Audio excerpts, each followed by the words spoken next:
It's been 6 months since Joy was falsely accused by her former boss, Mr. Femi, the same man who tried to take advantage of her, then turned her around and accused her of seduction. That cruel lie cost Joy everything. She was thrown into the streets by the very people she served faithfully. But oh, how the tables have turned. Joy is no longer that homeless maid. Today she owns Joyful Bites, the most talked about restaurant in town. And guess what? She now dines with the president's son himself. But beneath the surface of success, dark secrets still remain buried. Will Mr. Femi finally be exposed? Will Joy find it in her heart to forgive those who betrayed her? This is more than a comeback story. It's a powerful journey of truth, grace, and redemption. And trust me, you'll want to stay till the very end. So before we dive in, don't forget to hit the like button. And if you're new here, subscribe to join us on this unforgettable ride of lessons, love, and second chances. Let's get into it. The morning sun in Surulere rolled across rooftops like melted gold. Streets buzzed with the usual chaos, buses honking, vendors calling. But on Oyekan Street, one shop stood out. Joyful Bites, a clean white sign with hand-painted flowers hung over its wide glass doors. It read, Joyful Bites, homemade goodness, heart-made dreams. Inside, the smell of pepper stew, warm bread, and fried plantain wafted through the air. Stainless steel counters gleamed. Staff in matching aprons moved quickly, taking orders, plating food, cleaning spills. Coordinated, focused, proud. And at the center of it all was Joy Enwoke. She wore a simple black gown under her apron, her natural hair tied into a neat bun. Her voice was calm, yet firm. Her eyes scanned everything. From seasoning levels to customer complaints, nothing escaped her notice. She wasn't a maid anymore. She was a boss now. Make sure the okra isn't watery, she said, tasting a spoonful, and reduce the salt in the egusi. It must taste like home, not hospital food. Yes, ma, the cook replied. At just 24, Joy had turned her pain into purpose. What began as a single tray of jollof rice now fed dozens every morning. She had 2 cooks, 1 cashier, and 3 young girls she was training, not just to cook, but to stand tall. From outside, the crowd only grew. Customers waited patiently with receipts in hand, eager to step inside. A man near the front of the line whispered to his wife, Now the girl way return billionaire wallet be this see as she gets shop now. Joy stepped out briefly to greet customers. Smiles met her. Some clapped, others offered prayers, but she didn't let it get to her head. Her mother's words always rang in her ears. When life lifts you, bend lower, so others can rise too. A small tap on her leg made her look down. Standing there was a little girl in a faded gown, clutching a tray of oranges. Her eyes were wide, uncertain. Joy knelt. You again, she said, recognizing the child she once helped. Right there on the street, holding a luxury wallet she could have kept. The girl nodded. I remember you, Auntie, she said shyly. You helped me that night. Joy smiled. And now it's my turn. She stood and called one of her servers. Give her rice, beans, and dodo, and pure water. No payment. The girl's eyes widened. Really? You deserve it. And if you come early tomorrow, I'll find something for you to help with. Do you go to school? The girl looked down. Not yet. Joy's heart squeezed. Come tomorrow, she said gently. We'll talk. As the girl walked in, eyes still scanning the clean walls like it was a palace, Joy felt her throat tighten. It was like watching her younger self, hungry, scared, unsure of tomorrow. But now she was someone's answer. Later, inside her small office, Joy sat by the window with her mother, Mama Nwoke, now healthier, her cheeks fuller from steady meals and rest. She peeled an orange slowly, watching her daughter move between the kitchen and the counter. My daughter, she said softly, you've turned sorrow into sweetness. Joy smiled, but quietly. She wasn't sure what the next chapter held. She was grateful, but not satisfied.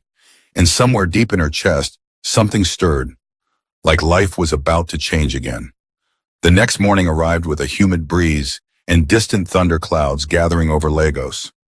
Joy was already inside Joyful Bites by 6:30 a.m., reviewing invoices and restocking peppers when she saw her cashier Ada poke her head through the office door.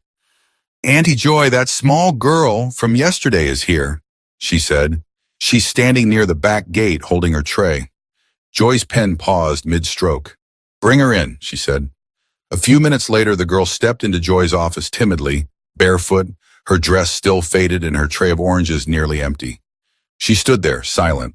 Joy closed her file, walked over, and pulled out a chair. "Sit, my dear." The girl hesitated, eyes scanning the sparkling tiled floor as though unsure she deserved to touch it. "What's your name?" Joy asked softly. "Amaka," the girl replied. "I'm 9 years old." "Do you live with your parents?" She nodded. "In a bachelor, near the canal. Mama sells tomatoes. Papa pushes wheelbarrow." "Do you go to school?" The girl's face dropped. She looked down. "No, Ma, my younger brother is sick. We don't have money." Joy took a slow breath. She looked at the little girl and saw herself again. Silent, afraid, trying to carry burdens no child should bear. "I want to help," she said gently. "Will you like to go to school?" Amaka's eyes lit up, almost afraid to believe it. "Me? Ami?" "Yes, but not just today or tomorrow. I want to make sure you stay in school until you finish. All the way to secondary school. Even university, if you want." Amaka blinked rapidly. "But my papa—" "We'll talk to him," Joy said. "I want to do it the right way." Later that afternoon, Joy made the drive herself to Amaka's home near the canal. The Badger house was small, wooden planks nailed over rusting zinc sheets with torn curtains for doors. The entire room smelled of kerosene and earth. Amaka's mother, a lean woman with tired eyes and tomato-stained hands, emerged wiping her palms on her wrapper. "Good afternoon, Ma," Joy said politely. "I'm the one your daughter met yesterday." The woman looked alarmed. "She no do anything bad, I beg you. She's a good girl." "No," Joy interrupted quickly. "She didn't do anything wrong. In fact, I want to help her." She explained everything, about enrolling Amaka in a local school, about uniforms, books, shoes, and meals, about transportation, about covering everything. The woman stared, stunned. Then without warning, she sank to her knees. "God bless you, Ma. I don't know who you are, but—" Joy lifted her gently. "I was once like your daughter," she said, voice quiet. "And someone helped me. I'm just passing it on." 2 days later, Amaka stood nervously in front of a mirror inside Joyful Bites' storeroom, wearing a brand new uniform. Her hair was neatly plaited. A purple backpack hung on her shoulders. "You look beautiful," Mama Nwoke said warmly, adjusting her collar. Amaka beamed. Joy walked in holding a lunchbox and a file of enrollment papers. "Are you ready for your first day?" The girl nodded, clenching the lunchbox tightly. Joy knelt beside her. "This is just the beginning, Amaka. You don't owe me anything, but I want you to promise me one thing." "What, Ma?" "Promise me you'll never let anyone make you feel like you don't belong. You deserve to be in that school just like every other child." Amaka nodded. "I promise." Joy hugged her, fighting back tears. That day, as the driver pulled away with Amaka in the back seat, Joy stood at the entrance of her restaurant, arms crossed. She had once been the girl watching others through glass windows, too poor to step inside. Now she was opening doors, one child at a time. From the street, the Sani duplex looked like the cover of an architecture magazine. White render gleaming, glass balustrades mirroring palm fronds. 2 German SUVs resting in tandem like obedient guard dogs. But if the walls could speak, they would cough dust. Femi Sani lounged in the downstairs living room, feet on the tufted ottoman, eyes locked on his phone. Sports betting notifications chimed every few minutes. Tiny electric highs that made him forget the smear of half-dried red stew on his singlet. The 70-inch television replayed last night's Premier League highlights, but Femi wasn't watching. He was calculating odds, chasing losses. Behind him, a polished hallway displayed Agnes's framed MBA certificate and her Regional Vice President of Finance plaque. The mahogany frames glowed under recessed lights, trophies she'd earned with 14-hour workdays, while Femi's own resume had long since crumbled into vague talk of online logistics. Just past noon, the new maid Rose patted in, holding a feather duster. At 19, she was small-boned, her neat Ankara apron cinched tight around a waist that had begun to thicken in recent weeks, though only she knew why. Her smile was automatic, her eyes were not. Femi's gaze tracked her reflection in the TV glass. "Rose," he said, without looking away from his phone, "the study AC is making noise again. Come check it after you finish here." She nodded too quickly and dusted faster. Every syllable from him felt like a tether fastened around her throat. 2 months earlier, she'd arrived desperate for work. His attention had seemed flattering at first, then inescapable, then terrifying. Now she measured her days in evasions: how to clean silently, how to time the distance between them, how to avoid the word no that could cost her salary and the drugs for her younger brother's asthma back in Benin. The wife who paid every bill. Upstairs, Agnes stood at her dressing mirror, pinning a name tag to her emerald maternity blouse. She was barely into her second trimester, just enough swell to unbalance her heels by day's end, but she still left home before sunrise and returned after dark. She glanced at her reflection, sighed, and smoothed a hand over her abdomen. "We're stable now," she told herself. Femi had convinced her last year that Joy's story was blackmail, a desperate maid protecting her own flirtations. Agnes hated thinking ill of a pregnant woman, but gratitude still tingled in her whenever she remembered kicking Joy out, slamming the gate on chaos. The matter was closed. Life was quiet again. She did not know that in her own house, another silence, a thick, poisonous kind, was gathering on the stairs below.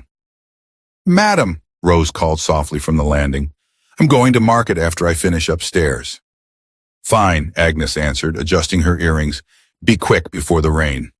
Rose stepped back, hand over her stomach, and exhaled. San at siesta. By 2 p.m., the estate lay in sleepy heat. Generators droned like lazy wasps. Agnes's Toyota reversed out of the driveway, headed to a client lunch. Femi watched the gate close, then tossed his phone aside and sauntered upstairs. He rapped on Rose's bedroom door once and entered without waiting. The curtains were half drawn, dust motes spinning in a shaft of light. Rose stood beside her open wardrobe. The way she hugged a folded wrapper to her chest made her look athletic, ready to bolt. "Lock the door," Femi said. "Sir, I have to." "Lock it." She obeyed, fingers trembling around the key. He stepped closer, cologne and lager intermingling with her lavender talcum. "Why have you been hiding?" he murmured, palming her waist. "I'm not hiding." His hand slid lower. Rose flinched, then squeezed her eyes shut, seeing behind her lids the faint blue line on last week's pregnancy test. The nurse's whisper, "You're 8 weeks gone." "Sir," she choked, "I need to tell." A loud clang sounded from the gate outside. Both froze. Footsteps? No, just the neighbor's gardener moving bins. Femi exhaled, annoyed. "You're too jumpy," he muttered, tugging her closer. A cracked frame, 2 floors below, Mama Nkechi, the elderly cook, stood at the kitchen island chopping ugu. She had turned the radio low so she could hear the ceiling. She'd learned to detect patterns. Rose's hurried footsteps, Femi's measured ones, the hush that followed. She muttered a psalm under her breath and wiped her knife.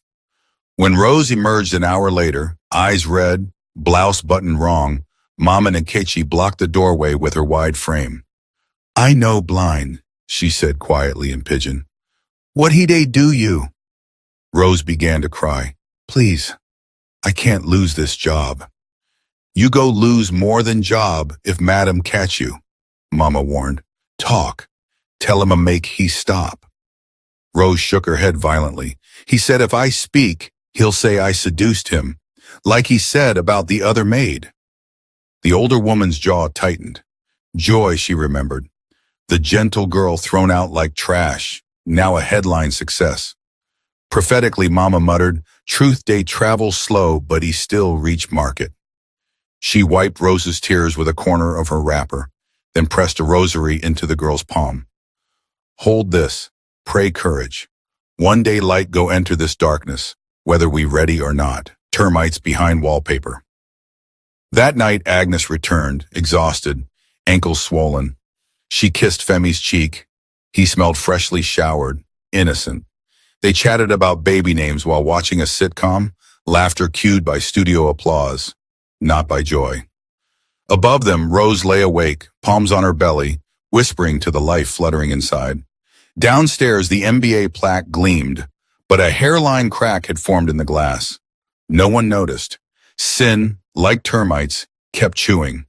It was only a matter of time before the whole facade groaned and split.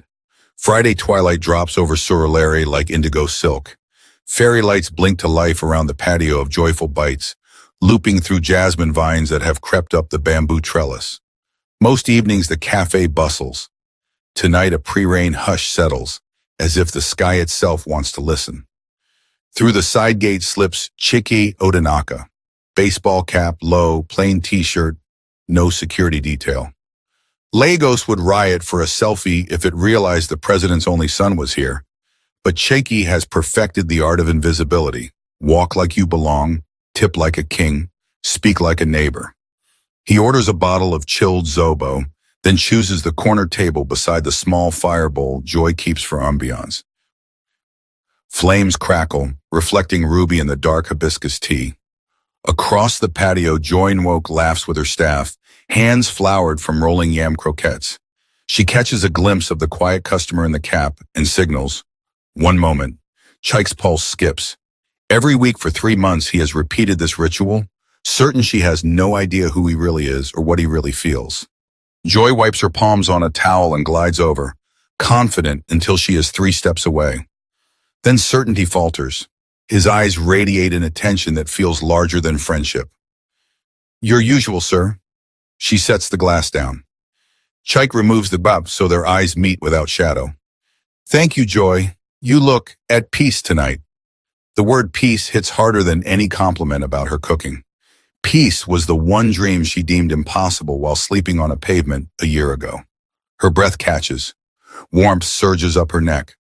I try, she manages, then excuses herself and flees toward the kitchen, heart battering her ribs like wild drums at a village festival. Inside the cramped office, she presses both palms to her sternum. Why does one sentence feel like thunder? Memories answer, marble floors, locked gates, Femi's threats. A warning voice hisses, men desire then destroy. Another, softer, argues, not every sunrise burns you. She closes her eyes, fighting the instinct to retreat from anything that resembles romance. Back outside, Chiki sips the tart hibiscus drink, letting its coolness tame the fire rising in his chest. He tells himself to be patient. He once rescued her dignity, now he wants to guard her joy, but only when she's ready. Before leaving, he tucks 2 crisp notes in the tip jar and writes one line on the receipt. Continue shining, the world needs your light. Joy finds it after closing time. The handwriting is unfamiliar, but the sentiment rings delicately in her ears long after the kitchen lights click off. Healing hearts tremble when love knocks, because they remember doors that once wounded them. 3 weeks pass. A major network invites Joy to its flagship talk show, Morning Vista, for a segment on ordinary Nigerians changing lives. Studio floodlights glare like small suns. The makeup artist dabs powder over the tiny scar on Joy's forehead, a souvenir from sleeping under a shop shutter. In the green room, Mama Nwoke squeezes her daughter's hands. Speak truth, but no bitterness, she advises. Joy nods, praying the right words will come. The host, Ada Nwosu, opens with pleasantries, then pivots. Joy viewers know the triumph. They don't know the valley. Tell Nigeria, what was the hardest moment of your life? Spotlights fade from friendly to forensic. Joy's pulse thunders in her ears. Off camera, she sees Chiki standing beside Mama, arms folded, eyes encouraging. She inhales. I was a maid, she begins, voice steadying with each syllable. My employer tried to force himself on me. When I refused, he accused me of seducing him. I was thrown out that night with nothing. I slept under a shop front, but God sent help, a stranger who believed me when I had no proof and no voice. The studio falls silent. Even the camera crane seems to hover closer. Joy continues, describing the hunger, the fear, and the turning point when compassion found her by a busy highway. Millions watch, among them Agnes Sani, sitting in her bank's cafeteria.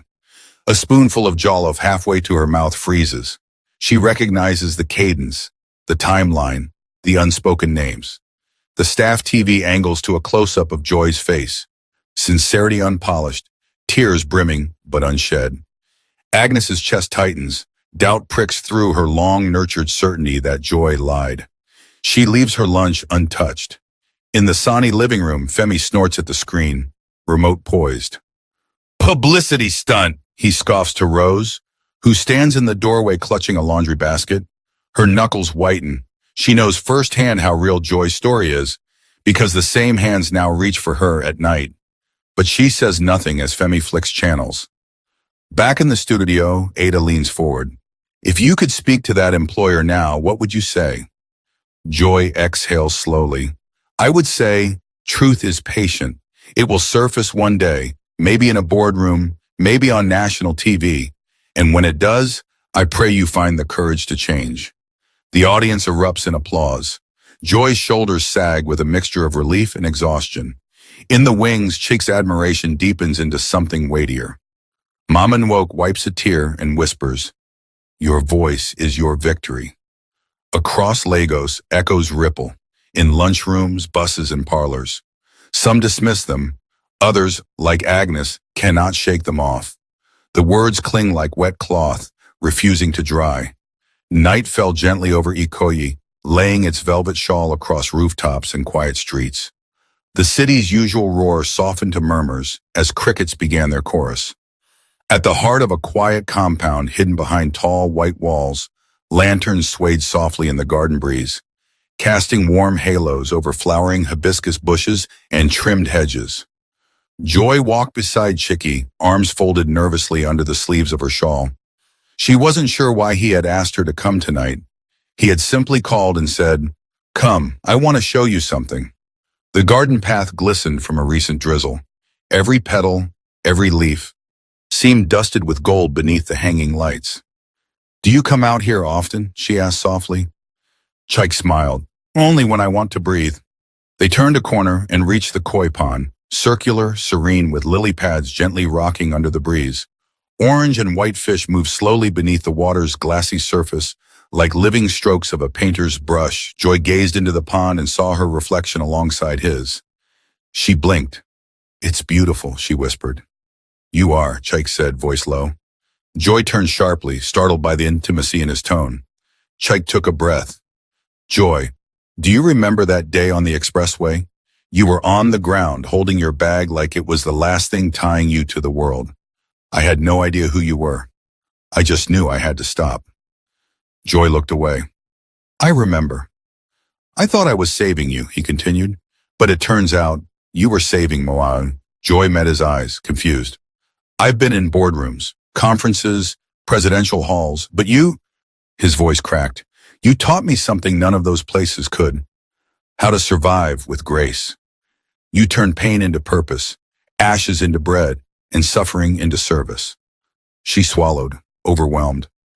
I gave you a seed, Joy, but you planted orchards. He reached into his pocket, slowly, carefully, then knelt on one knee beside the koi pond. The lanterns above flickered slightly, as if holding their breath. Joy gasped.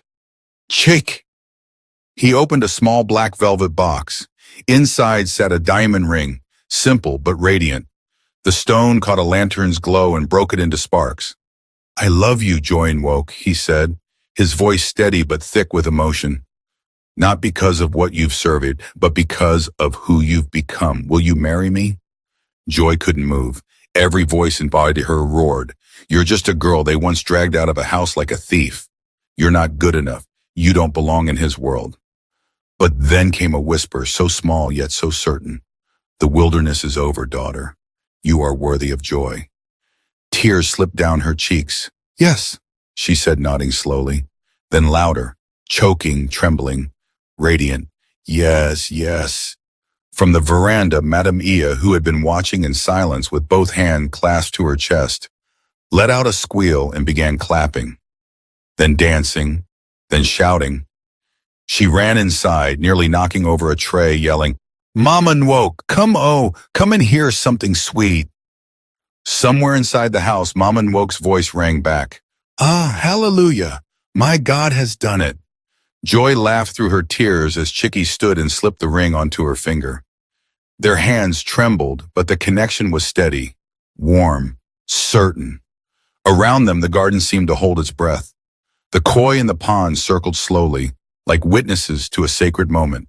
And above, the hibiscus lanterns swayed gently, casting their golden light on a love born not out of perfection, but healing. In that moment, the girl who once begged for a second chance was no longer the beggar. She was the answer. The sun over Ikeja was a white-hot coin when Agnes Sani barked at her chauffeur to swing back home.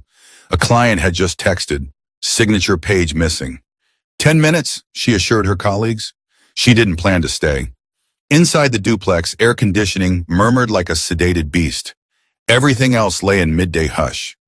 Agnes's kitten heels clicked down the hallway of family portraits. Her MBA, her vice president plaque, her wedding photo with Femi framed in ivory. She glanced at the picture, then at the slight rise below her emerald blouse. A fragile smile touched her lips. The baby had kicked for the first time that morning. Upstairs, a muffled argument pricked her ears. She frowned. The children were at school. The cook had Fridays off.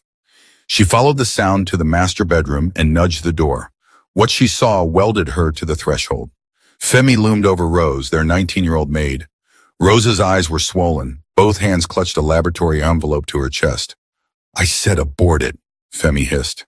"I can't," Rose cried, tears cutting channels through foundation she had worn to hide exhaustion. "It's my child." Agnes's pulse cannoned in her veins. "What child?" Femi spun, face blanched. Rose staggered back, horror widening her pupils. A silence loud as thunder.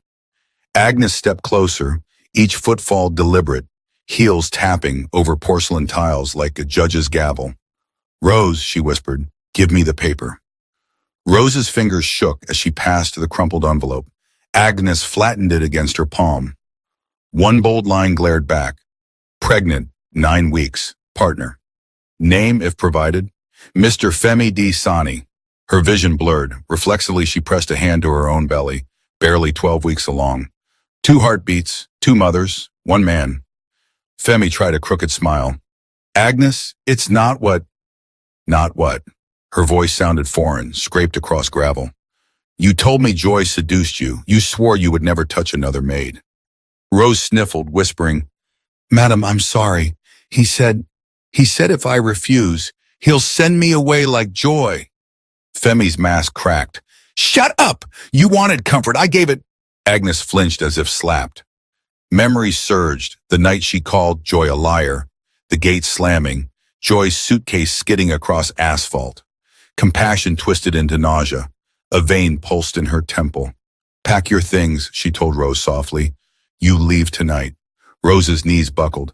"Madam, where will I go? Anywhere but here." Agnes's tone was ice, but her eyes brimmed. Femi lunged. "I won't have scandal. Rose will abort. We'll pay her off." Agnes's gaze speared him. "You'll do nothing. Guards!" 2 uniformed men hurried up. They took in the tableau, Rose sobbing, Agnes trembling, Femi livid, and waited. "Escort Mr. Sani to a hotel," Agnes ordered quietly. "Give Miss Rose an hour to pack, then find her a cab and 2 months' salary. Any media here gets no comment until I instruct." Femi barked, "You can't throw me out of my own house." Agnes met him nose to nose. "The mortgage you boast about, I pay it. The cars, the staff, the school fees, I pay. And the child you just told her to erase?" She placed his palm against her small bump. "This one lives, with or without you." Femi's hand jerked away as if from flame. He burst into frantic pleas, love, confusion, drunken mistake. Agnes turned, pointing to the hall. The guards closed in. A neighbor's dog barked outside, sensing turmoil. Rose reached for Agnes's sleeve. "Madam, forgive me." Agnes's face softened. "You owed me nothing, child. Go pack, quickly." 30 minutes later, the iron gate screeched. Paparazzi from a gossip blog, likely tipped by a house staff whisper, snapped photos. Femi in rumpled slacks carrying a duffel. Rose shielding her face with a plastic bag. Flashbulbs lit like summer lightning. Femi swore.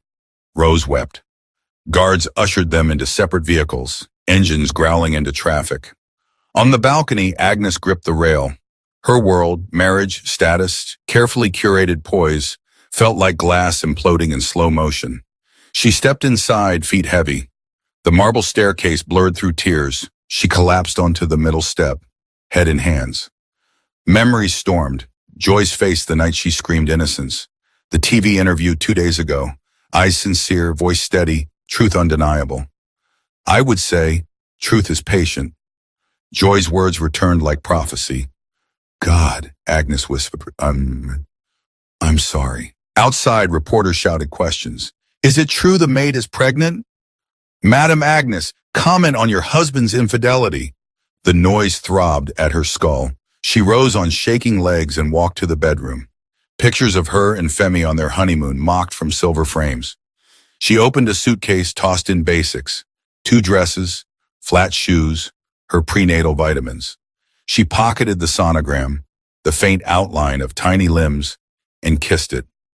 We'll be okay, she murmured. Downstairs, she told the bewildered driver, Surulere, joyful bites. He blinked. Madam? Now. Traffic crawled. Each red light felt like judgment. Billboards whipped past. Luxury estates, baby formula ads, a movie poster warning karma is coming. Agnes hugged her bag, breathing shallow through bouts of nausea. She replayed every sign she'd ignored. Joy's trembling voice. Rose's sudden quietness. Femi's late-night showers. The lingering scent of unfamiliar perfume. How many warnings does God send before he rips the curtain himself, she wondered. Her phone buzzed. Femi, let's talk. Don't do anything foolish. She powered it off. Another call. HR from the bank, concerned about rumors. She silenced that too. Silence felt cleaner now. At the Surulere turnoff, the driver glanced in the mirror. Agnes's mascara had streaked, but her eyes were dry, wide, determined. Madam, are you sure? Agnes inhaled. Yes, I have someone to apologize to. Joyful bites in sight. The restaurant's neon sign glowed even under afternoon sun. A queue snaked outside, patrons fanning themselves with receipts. Agnes's heart pounded as the car halted. She stepped out, ignoring murmurs. Some recognized the bank VP from TV segments. None knew why she looked like a storm-battered tree. Inside, the aroma of jollof and suya greeted her like a memory of simpler days. Staff bustled. Agnes spotted Joy in the open kitchen, laughing with a trainee, unaware. For a moment, Agnes couldn't move. Then she slipped off her heels, too loud, too proud, and walked barefoot toward the counter. One sentence echoed louder than the crowd. Truth is patient. It will surface. Today, it had surfaced, and Agnes was finally ready to drown her pride to reach it. For 3 straight Joyful Bites was a hive of rumor. Customers whispered that a famous banker, pregnant, distraught, kept appearing at the door only to be turned away. Security, acting on strict instructions to protect Chef Joy's impossible schedule, remained firm. Madam, please. She's filming content right now. She's at supply meeting. Come back tomorrow. Yet Agnes Sani did come back. Tomorrow after tomorrow. Dawn. She stood beside bread hawkers waiting for leftover crusts. Dusk. She returned, stomach empty, ankles swollen from pregnancy, mascara washed away by tears and humidity. The lilac scarf she once paired with designer heels now concealed puffy eyes. From the pastry counter upstairs, Mama Nwoke observed. That woman in lilac, who is she? A cashier asked, stacking croissants. An echo of yesterday, Mama whispered, a tremor of prophecy in her voice. On the 5th attempt, Agnes found the rooftop herb garden unguarded. Rain-washed basil glistened in planter boxes. Lagos haze tinted the horizon bronze. Joy stood at the far rail, sampling pepper soup for a new menu. Steam rose from the ladle like incense. Agnes shuffled forward. Shoes off, pride off. She knelt, swollen knees pressing tiled floor. Rainwater soaked her scarf, but she barely noticed. Joy, her voice cracked. I wronged you. I fed my pride with your tears. She rested trembling hands on her belly. Please, my child must not learn cruelty from the woman who carries her. At the name child, memories knifed through Joy. The night guards dragged her into darkness. Femi's smirk, Agnes's stony verdict. Heat flooded her chest. Fingers clenched the ladle so hard broth sloshed. But then she truly saw the woman before her. Eyes ringed red, belly round, shoulders caving. A mirror of a former self, broken, begging for belief. Joy set the pot aside. "I forgave you the day I chose vision over vengeance," she said quietly. She lifted Agnes by the elbows. "Today I speak it aloud so the wound can close on both sides." Tears blurred Agnes's view.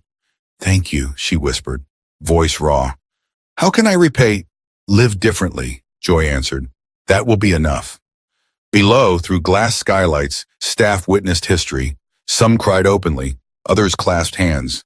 Mom and Woke whispered a scripture of release that floated on the breeze like freedom. 3 months later, Lagos woke to silver-foiled invitations flooding timelines.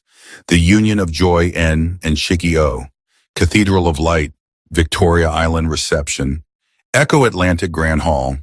Dress code, Hope White vloggers dubbed it Cinderella meets Silicon Prince. Critics called it a masterclass in soft power. To Joy and Chaik, it was simply the day their scars became crown jewels. Mourning in a side chapel, Madame Ia fussed over Chiki's coral bead cufflinks. "Hold still, my son. The nation is watching." Military aides lingered by the door, medals gleaming. Behind carved oak, Mama Nwoke smoothed her daughter's veil. The satin shimmered with dawn-pink highlights.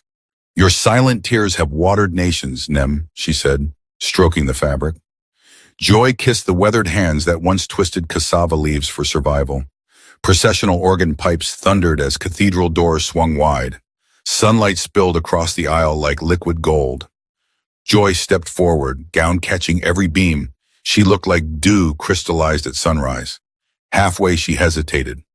To the left pew, Agnes, in a simple ivory dress, belly now prominent, hands folded in gratitude. To the right pew, Rose, also expectant, one hand on her abdomen, the other clutching a program. Their eyes met Joy's. She reached across the aisle, squeezed each hand. Redemption outshone the chandeliers overhead. The priest's voice echoed under vaulted ceilings. "With this ring," Chaik's voice broke, "I vow to amplify your laughter and honor your tears. All of them, even the ones the world never sees." Joy slipped a band onto his finger.